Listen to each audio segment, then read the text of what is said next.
ನಮಸ್ಕಾರ, ನೀವು ನೋಡ್ತಾ ಇದ್ದೀರಾ ಜಿ ಕನ್ನಡ ನ್ಯೂಸ್. ನಾನು ಶಿವರಾಮು. ದಿನದ ಎಲ್ಲ ಪ್ರಮುಖ ಸುದ್ದಿಗಳನ್ನು ನೋಡೋಣ ವಿಶೇಷ ಸಮಾಚಾರದಲ್ಲಿ.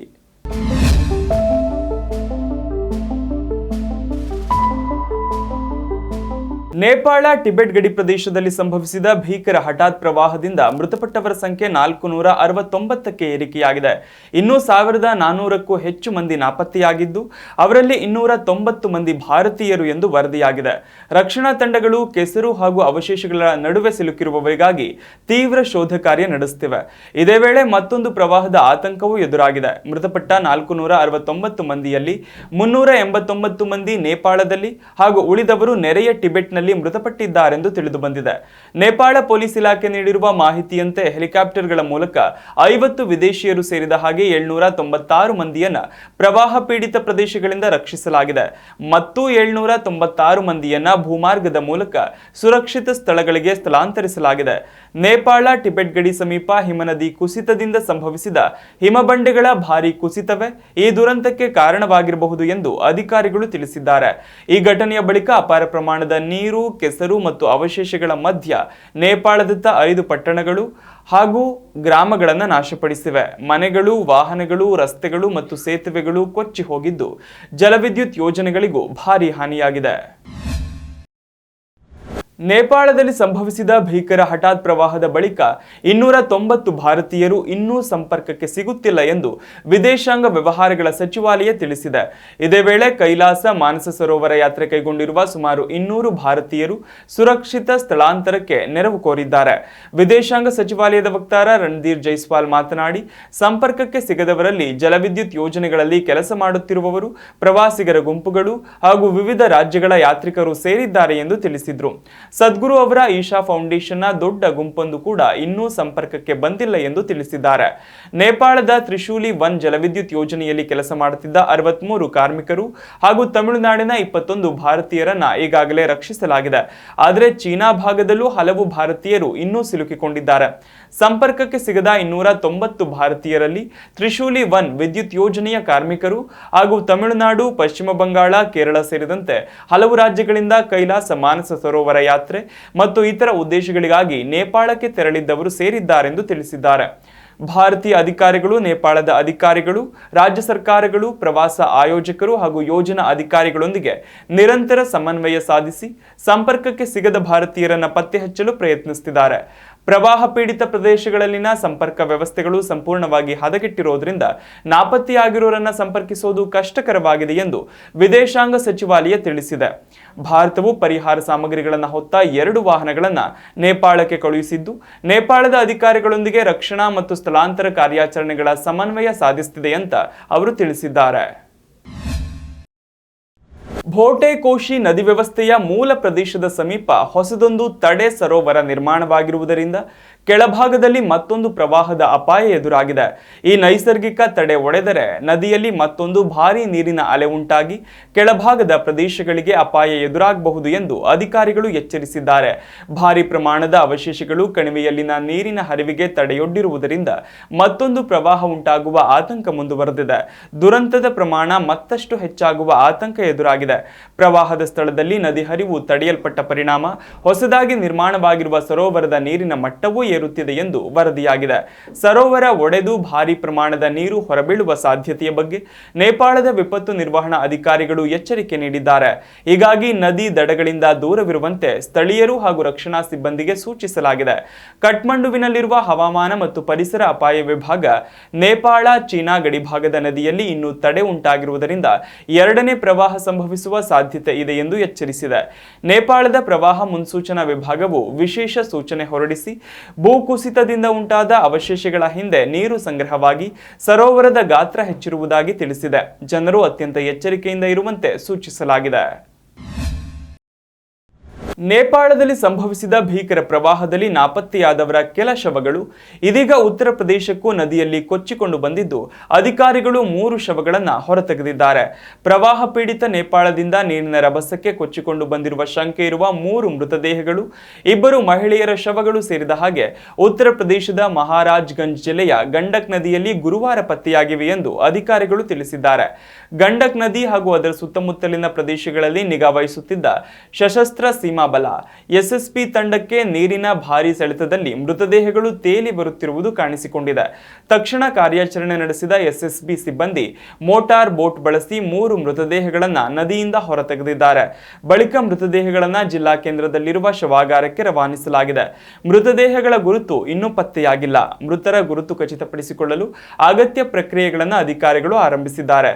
ಇದೇ ವೇಳೆ ಎಸ್ಎಸ್ಪಿ ಹಾಗೂ ಜಿಲ್ಲಾ ಆಡಳಿತ ಅಧಿಕಾರಿಗಳು ನೇಪಾಳದ ಸಂಬಂಧಿತ ಅಧಿಕಾರಿಗಳೊಂದಿಗೆ ಸಂಪರ್ಕದಲ್ಲಿದ್ದು ಮೃತರ ಕುಟುಂಬಸ್ಥರನ್ನ ಪತ್ತೆ ಹಚ್ಚಲು ಪ್ರಯತ್ನಿಸುತ್ತಿದ್ದಾರೆ. ಮೂಲಗಳ ಪ್ರಕಾರ ನೇಪಾಳದಲ್ಲಿ ಸಂಭವಿಸಿದ ಫ್ಲಾಶ್ ಫ್ಲಡ್ನ ಭೀಕರ ಪ್ರವಾಹದ ಸೆಳೆತಕ್ಕೆ ಸಿಲುಕಿದ ಮೃತದೇಹಗಳು ನೇಪಾಳದೊಳಗೆ ಸುಮಾರು 150 ಕಿಲೋಮೀಟರ್ಗಳಷ್ಟು ದೂರ ಕೊಚ್ಚಿಕೊಂಡು ಬಂದು ಬಳಿಕ ಉತ್ತರ ಪ್ರದೇಶದ ಗಂಡಕ್ ನದಿ ಪ್ರದೇಶಕ್ಕೆ ತಲುಪಿವೆ. ನೇಪಾಳದಲ್ಲಿ ಸುರಿದ ಭಾರಿ ಮಳೆಯಿಂದಾಗಿ ಗಡಿ ಪ್ರದೇಶದ ಹಲವು ನದಿಗಳು ಅಪಾಯದ ಮಟ್ಟಕ್ಕಿಂತ ಮೇಲೆಯೇ ಹರಿಯುತ್ತಿವೆ. ಹೀಗಾಗಿ ಉತ್ತರ ಪ್ರದೇಶದಲ್ಲಿ ಮತ್ತಷ್ಟು ಪ್ರವಾಹ ಹಾಗೂ ಸಾವು ನೋವುಗಳ ಆತಂಕ ಎದುರಾಗಿದೆ. ಈ ಹಿನ್ನೆಲೆಯಲ್ಲಿ ಉತ್ತರ ಪ್ರದೇಶ ಮುಖ್ಯಮಂತ್ರಿ ಯೋಗಿ ಆದಿತ್ಯನಾಥ್ ಗಡಿ ಪ್ರದೇಶದ ಎಲ್ಲಾ ನದಿ ತಡೆಗೋಡೆಗಳು ಹಾಗೂ ಪ್ರವಾಹ ಪರಿಸ್ಥಿತಿಯನ್ನ ನಿರಂತರವಾಗಿ ಮೇಲ್ವಿಚಾರಣೆ ಮಾಡುವಂತೆ ಅಧಿಕಾರಿಗಳಿಗೆ ಸೂಚಿಸಿದ್ದಾರೆ. ಪರಪ್ಪನ ಅಗ್ರಹಾರ ಜೈಲಿನ ವಿಡಿಯೋವನ್ನ ವಾರಗಟ್ಟಲೆ ತೋರಿಸಿದ್ದು ಗೃಹ ಇಲಾಖೆಯನ್ನ ಸ್ವಚ್ಛ ಮಾಡ್ತೀನಿ, ನಮ್ಮ ಸರ್ಕಾರ ಯಾರನ್ನೂ ರಕ್ಷಣೆ ಮಾಡೋದಿಲ್ಲ ಅಂತ ಹೇಳಿದ್ರೆ, ಆದ್ರೆ ಏನನ್ನೂ ಮಾಡಲಿಲ್ಲ ಅಂತ ಕೇಂದ್ರ ಸಚಿವ ಎಚ್.ಡಿ. ಕುಮಾರಸ್ವಾಮಿ ಸಚಿವ ಪ್ರಿಯಾಂಕ್ ಖರ್ಗೆ ವಿರುದ್ಧ ಹರಿಹಾಯ್ದಿದ್ದಾರೆ. ಯಾರ್ಯಾರ ಧ್ವನಿಯನ್ನ ಹೇಗೆ ಅಡಗಿಸಬೇಕೆಂದು ಪ್ಲಾನ್ ಮಾಡ್ತಿದ್ದೀರಾ? ನಮ್ಮ ಧ್ವನಿಯನ್ನ ನೀವು ನಿಲ್ಲಿಸಲು ಆಗೋದಿಲ್ಲ. ಕೆಪಿಎಸ್ಸಿ ಹಗರಣ ಜ್ಞಾನೇಂದ್ರ ಎಲ್ಲಿದ್ದಾನೋ ಗೊತ್ತಿಲ್ಲ ಅಂತ ಹೇಳ್ತಿರಲ್ಲ, ಹಾಗಿದ ಮೇಲೆ ಗೃಹ ಇಲಾಖೆಯನ್ನ ಯಾಕೆ ನಡೆಸ್ತಿದ್ದೀರಿ ಅಂತ ಪ್ರಶ್ನೆ ಮಾಡಿದ್ದಾರೆ. ರಾಜ್ಯದಿಂದ ಆತ ಓಡಿ ಹೋಗಲು ನೀವೇ ಅವಕಾಶ ಮಾಡಿಕೊಟ್ಟಿದ್ದೀರಿ. ಏನಾದ್ರೂ ನಿಮಗೆ ನಾಲಿಗೆಗೆ ಅಲ್ಪ ಸ್ವಲ್ಪ ಗೌರವ ಕೊಡೋದಿದೆ ಆದ್ರೆ ಕೂಡಲೇ ರಾಜೀನಾಮೆ ನೀಡಿ ಅಂತ ಕುಮಾರಸ್ವಾಮಿ ಆಗ್ರಹಿಸಿದ್ದಾರೆ. ಕರ್ನಾಟಕ ಲೋಕಸೇವಾ ಆಯೋಗದಲ್ಲಿ ಕಳೆದ ಹಲವು ದಿನಗಳಿಂದ ಏನ್ ನಡೀತಿದೆ ಅನ್ನೋದನ್ನ ನಾನು ಗಮನಿಸ್ತಿದ್ದೇನೆ. ಪಶುವೈದ್ಯಕೀಯ ವೈದ್ಯ ಹುದ್ದೆಗೆ ನೇಮಕಾತಿ ಮಾಡಲು ಮತ್ತು ಕೆಪಿಎಸ್ಸಿ ಪ್ರಕ್ರಿಯೆಯಲ್ಲಿ ಯಶಸ್ವಿಯಾಗಲು ಅವರು 80 ಲಕ್ಷ ರೂಪಾಯಿ ನಿಗದಿಪಡಿಸಿದ್ದಾರೆ ಎಂದು ಯುವಕನೊಬ್ಬ ಆರೋಪಿಸಿದ್ದಾನೆ. ಕಳೆದ ವಾರ ಜಾರಿ ನಿರ್ದೇಶನಾಲಯವು ಹಲವಾರು ಸ್ಥಳಗಳ ಮೇಲೆ ದಾಳಿ ನಡೆಸಿದೆ ಅಂತ ಸಚಿವರು ಹೇಳಿದ್ದಾರೆ. ಕರ್ನಾಟಕ ರಾಜ್ಯ ಸರಿಪಡಿಸಲಿಕ್ಕೆ ಯುವಕರು ನಿರುದ್ಯೋಗದ ವಿರುದ್ಧ ಬೀದಿಗೆ ಇಳಿದು ಹೋರಾಟ ಮಾಡಬೇಕು.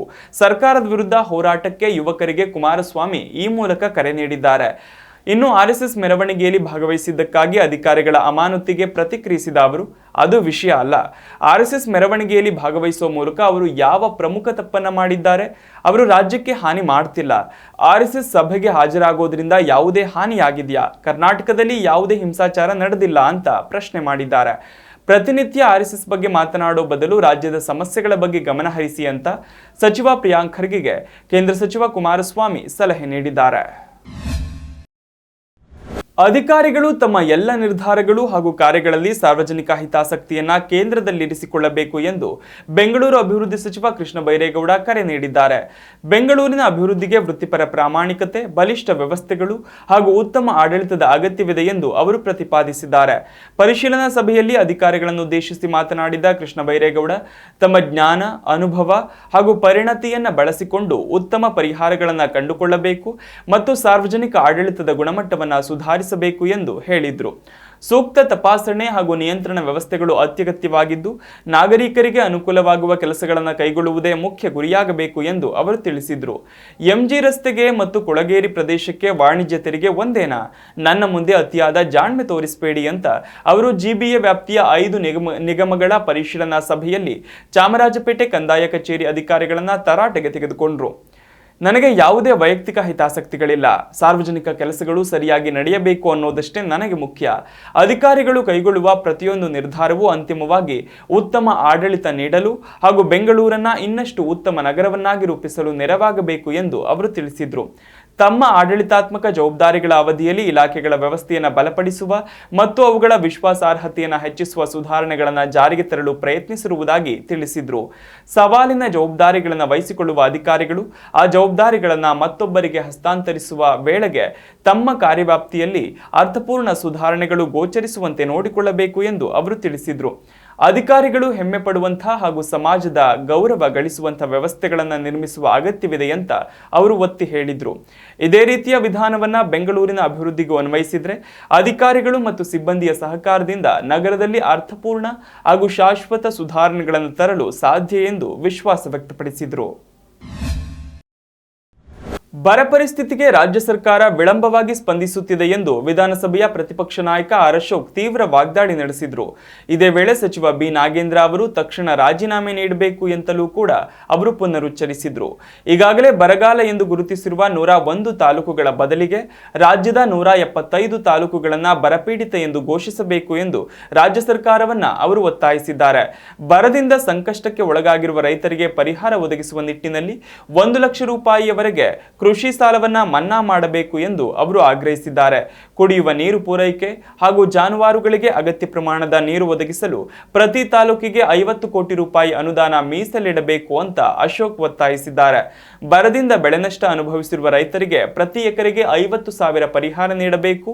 ಬರಪೀಡಿತ ಪ್ರದೇಶಗಳಲ್ಲಿನ ರೈತರ ನೆರವಿಗೆ ಸರ್ಕಾರ ತಕ್ಷಣ ಕ್ರಮ ಕೈಗೊಳ್ಳಬೇಕು. ಜತೆಗೆ ಕುಡಿಯುವ ನೀರು ಹಾಗೂ ಜಾನುವಾರುಗಳ ನೀರಿನ ಅಗತ್ಯಗಳನ್ನು ಸಮರ್ಪಕವಾಗಿ ಪೂರೈಸಬೇಕು ಎಂದು ಅಶೋಕ್ ಒತ್ತಾಯಿಸಿದ್ದಾರೆ. ಇನ್ನು ನಾಗೇಂದ್ರ ಅವರ ರಾಜೀನಾಮೆಗೆ ಆಗ್ರಹಿಸಿ ನಾವು ಪ್ರತಿದಿನವೂ ಪ್ರತಿಭಟನೆ ನಡೆಸಿದ್ದೇವೆ. ನಾಗೇಂದ್ರ ಅವರ ರಾಜೀನಾಮೆಯನ್ನು ಅಂಗೀಕರಿಸುವಂತೆ ಮುಖ್ಯಮಂತ್ರಿಗಳಿಗೆ ಎಚ್ಚರಿಕೆ ನೀಡುತ್ತೇನೆ. ಇಲ್ಲದಿದ್ದರೆ ವಿಧಾನಸಭೆಯ ಒಳಗಾಗ್ಲಿ ಅಥವಾ ಹೊರಗೆ ಬೀದಿಗಳಲ್ಲಾಗ್ಲಿ ನಮ್ಮ ಹೋರಾಟವನ್ನ ನಿಲ್ಲಿಸೋದಿಲ್ಲ ಅಂತ ಅಶೋಕ್ ಹೇಳಿದ್ದಾರೆ. ಉತ್ತರ ಪ್ರದೇಶದ ಬರೇಲಿಯಲ್ಲಿ ಬಿಜೆಪಿ ಮೇಯರ್ ಆಯೋಜಿಸಿದ್ದ ರಕ್ಷಾ ಬಂಧನ ಕಾರ್ಯಕ್ರಮದಲ್ಲಿ ಭಾರೀ ನೂಕುನುಗ್ಗಲು ಉಂಟಾಗಿದ್ದು ಒಬ್ಬ ಮಹಿಳೆ ಮೃತಪಟ್ಟು 3 ತೀವ್ರವಾಗಿ ಗಾಯಗೊಂಡಿರುವ ದುರದೃಷ್ಟಕರ ಘಟನೆ ನಡೆದಿದೆ. ಬರೇಲಿಯ ಬಿಜೆಪಿ ಮೇಯರ್ ಉಮೇಶ್ ಗೌತಮ್ ಅವರು ರಕ್ಷಾ ಬಂಧನ ಹಬ್ಬದ ಅಂಗವಾಗಿ ಮಹಿಳೆಯರಿಗಾಗಿ ವಿಶೇಷ ಕಾರ್ಯಕ್ರಮವನ್ನು ಹಮ್ಮಿಕೊಂಡಿದ್ರು. ಇನ್ನು ಕಾರ್ಯಕ್ರಮದಲ್ಲಿ ಭಾಗವಹಿಸುವ ಮಹಿಳೆಯರಿಗೆ ಉಚಿತವಾಗಿ ಸೀರೆ ಹಾಗೂ ಉಡುಗೊರೆಗಳನ್ನು ವಿತರಿಸಲಾಗುವುದು ಅಂತ ಪ್ರಕಟಿಸಲಾಗಿತ್ತು. ಇದನ್ನು ನಂಬಿ 20,000ಕ್ಕೂ ಅಧಿಕ ಮಹಿಳೆಯರು ಭಾಗವಹಿಸಿದ್ರು. ಇನ್ನು ಕಾರ್ಯಕ್ರಮದ ಸಂಘಟಕರು ಉಡುಗೊರೆ ವಿತರಣೆಯನ್ನು ಆರಂಭಿಸುತ್ತಿದ್ದಂತೆ ಸೀರೆಗಳನ್ನು ಪಡೆಯಲು ಮಹಿಳೆಯರು ಮುಗಿಬಿದ್ರು. ಸ್ಥಳದಲ್ಲಿ ಸೂಕ್ತ ಭದ್ರತೆ ಮತ್ತು ಬ್ಯಾರಿಕೇಡ್ ವ್ಯವಸ್ಥೆ ಇಲ್ಲದ ಕಾರಣ ಜನಸಂದಣಿಯನ್ನು ನಿಯಂತ್ರಿಸಲು ಸಾಧ್ಯವಾಗಿಲ್ಲ. ಈ ವೇಳೆ ಪರಸ್ಪರ ತಳ್ಳಾಟದ ನಡುವೆ ಮುಂಭಾಗದಲ್ಲಿದ್ದ ಹಲವು ಮಹಿಳೆಯರು ಕೆಳಗೆ ಬಿದ್ದಿದ್ದಾರೆ. ಅವರ ಮೇಲೆ ಉಳಿದವರು ನುಗ್ಗಿದ್ದರಿಂದ ಭೀಕರ ಕಾಲ್ತುಳಿತದ ಪರಿಸ್ಥಿತಿ ನಿರ್ಮಾಣವಾಯಿತು ಎನ್ನಲಾಗಿದೆ. ಇನ್ನು ಕಾಲ್ತುಳಿತದಲ್ಲಿ ಸಿಲುಕಿ ಉಸಿರುಗಟ್ಟಿ ಸ್ಥಳದಲ್ಲೇ ಓರ್ವ ಮಹಿಳೆ ಮೃತಪಟ್ಟಿದ್ದಾರೆ. ಜೊತೆಗೆ ತೀವ್ರವಾಗಿ ಗಾಯಗೊಂಡ 3 ಮಹಿಳೆಯರನ್ನ ಪೊಲೀಸರು ಮತ್ತು ಸ್ಥಳೀಯರು ತಕ್ಷಣವೇ ಹತ್ತಿರದ ಜಿಲ್ಲಾ ಆಸ್ಪತ್ರೆಗೆ ದಾಖಲಿಸಿದ್ದಾರೆ. ಆದರೆ ಅವರ ಸ್ಥಿತಿ ಗಂಭೀರವಾಗಿದೆ ಅಂತ ವೈದ್ಯರು ತಿಳಿಸಿದ್ದಾರೆ. ಘಟನೆಯ ನಂತರ ಕಾರ್ಯಕ್ರಮದ ಸ್ಥಳದಲ್ಲಿ ಭಾರಿ ಉದ್ವಿಗ್ನ ವಾತಾವರಣ ನಿರ್ಮಾಣವಾಗಿದ್ದು ಸಾರ್ವಜನಿಕರು ಮೇಯರ್ ಮತ್ತು ಕಾರ್ಯಕ್ರಮದ ಸಂಘಟಕರ ವಿರುದ್ಧ ಭಾರಿ ಆಕ್ರೋಶ ವ್ಯಕ್ತಪಡಿಸಿದ್ದಾರೆ. ಇಷ್ಟೊಂದು ದೊಡ್ಡ ಮಟ್ಟದ ಕಾರ್ಯಕ್ರಮ ಆಯೋಜಿಸುವಾಗ ಕನಿಷ್ಠ ಪೊಲೀಸ್ ಭದ್ರತೆ ಮತ್ತು ವೈದ್ಯಕೀಯ ತುರ್ತು ಸೌಲಭ್ಯಗಳನ್ನು ಕಲ್ಪಿಸದೆ ನಿರ್ಲಕ್ಷ್ಯ ತೋರಿದ್ದಕ್ಕೆ ಈ ಸಾವಿಗೆ ನೇರ ಕಾರಣ ಅಂತ ಸಾರ್ವಜನಿಕರು ಆರೋಪಿಸಿದ್ದಾರೆ. ಮಣಿಪುರದಲ್ಲಿ ಮತ್ತೆ ಉಗ್ರರು ಅಟ್ಟಹಾಸ ಮೆರೆದಿದ್ದು ವಾಹನದ ಮೇಲೆ ನಡೆದ ಭೀಕರ ದಾಳಿಯಲ್ಲಿ 4 ಮಂದಿ ಸಾವನ್ನಪ್ಪಿ ಓರ್ವ ನಾಪತ್ತೆಯಾಗಿದ್ದಾರೆ ಎಂದು ಅಧಿಕಾರಿಗಳು ತಿಳಿಸಿದ್ದಾರೆ. ಮಣಿಪುರದ ಕಾಂಗ್ಪೋಕ್ಪಿ ಜಿಲ್ಲೆಯಲ್ಲಿ ಶಸ್ತ್ರಸಜ್ಜಿತ ಉಗ್ರರು ವಾಹನದ ಮೇಲೆ ಹೊಂಚು ಹಾಕಿ ದಾಳಿ ನಡೆಸಿದ್ದು ಲಿಯಾಂಗ್ಮೈ ನಾಗಾ ಸಮುದಾಯಕ್ಕೆ ಸೇರಿದ 4 ಮೃತಪಟ್ಟಿದ್ದಾರೆ. ಮತ್ತೊಬ್ಬ ವ್ಯಕ್ತಿ ನಾಪತ್ತೆಯಾಗಿದ್ದಾರೆ ಎನ್ನಲಾಗಿದೆ. ಮೂಲಗಳ ಪ್ರಕಾರ ನಿರ್ಜನ ಪ್ರದೇಶದಲ್ಲಿ ವಾಹನ ಸಾಗುತ್ತಿದ್ದ ವೇಳೆ ಉಗ್ರರು ದಾಳಿ ನಡೆಸಿದ್ದಾರೆ. ದಾಳಿಯ ತೀವ್ರತೆಗೆ 4 ಸ್ಥಳದಲ್ಲೇ ಮೃತಪಟ್ಟಿದ್ದಾರೆ ಎಂದು ಅಧಿಕಾರಿಗಳು ತಿಳಿಸಿದ್ದಾರೆ. ಮೃತದೇಹಗಳನ್ನು ಸೇನಾಪತಿ ಜಿಲ್ಲಾ ಆಸ್ಪತ್ರೆಗೆ ರವಾನಿಸಲಾಗಿದೆ. ಘಟನೆ ಬಳಿಕ ಪ್ರದೇಶದಲ್ಲಿ ಉದ್ವಿಗ್ನ ವಾತಾವರಣ ನಿರ್ಮಾಣವಾಗಿದ್ದು ಭದ್ರತಾ ಪಡೆಗಳು ಪರಿಸ್ಥಿತಿಯ ಮೇಲೆ ನಿಗಾ ವಹಿಸಿವೆ. ನಾಪತ್ತೆಯಾಗಿರುವ ವ್ಯಕ್ತಿಯ ಪತ್ತೆಗಾಗಿ ಶೋಧ ಕಾರ್ಯಾಚರಣೆ ನಡೆಸಲಾಗುತ್ತಿದೆ. 4 ಹತ್ಯೆಯನ್ನು ಖಂಡಿಸಿ ನಾಗಾ ಪೀಪಲ್ಸ್ ಆರ್ಗನೈಸೇಷನ್ ಜಿಲ್ಲಾ ಕೇಂದ್ರದಲ್ಲಿನ ಅಂಗಡಿ ಮುಂಗಟ್ಟು ಹಾಗೂ ವಾಣಿಜ್ಯ ಸಂಸ್ಥೆಗಳನ್ನು ಬಂದ್ ಮಾಡುವಂತೆ ಸೂಚಿಸಿದೆ. ಘಟನೆಯ ಹಿನ್ನೆಲೆ ಪ್ರದೇಶದಲ್ಲಿ ಭದ್ರತೆ ಹೆಚ್ಚಿಸಲಾಗಿದ್ದು ದಾಳಿಯ ಹಿಂದಿರುವ ಶಸ್ತ್ರಸಜ್ಜಿತ ಗುಂಪು ಹಾಗೂ ದಾಳಿಯ ಉದ್ದೇಶದ ಕುರಿತು ತನಿಖೆ ಮುಂದುವರೆದಿದೆ. ಇದಿಷ್ಟು ಈ ದಿನದ ಪ್ರಮುಖ ಸುದ್ದಿ. ನೋಡ್ತಾ ಇರಿ ಜಿ ಕನ್ನಡ ನ್ಯೂಸ್, ಸತ್ಯವೇ ಸುದ್ದಿಯ ಜೀವಾಳ.